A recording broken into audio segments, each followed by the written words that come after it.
వేసే పాట పాడదాం. Okay, ready?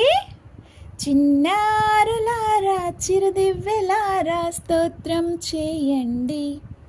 చిన్నారులారా చిరుదివ్వెలారా స్తోత్రము చేయండి. చిన్ని చిన్ని పక్షులు చూడు, అవి దేవుని స్తుతించున్. చిన్ని చిన్ని పువ్వులు చూడు, అవి దేవుని వర్ణించున్. చిన్ని చిన్ని పక్షులు చూడు, అవి దేవుని స్తుతించున్. చిన్ని చిన్ని పువ్వులు చూడు, అవి దేవుని వర్ణించున్. మరి నీవు కూడా స్తుతించాలి యేసుని నామమును, శ్రీ యేసుని నామమును. చిన్నారులారా చిరుదివ్వెలారా స్తోత్రం చేయండి. చిన్నారులారా చిరు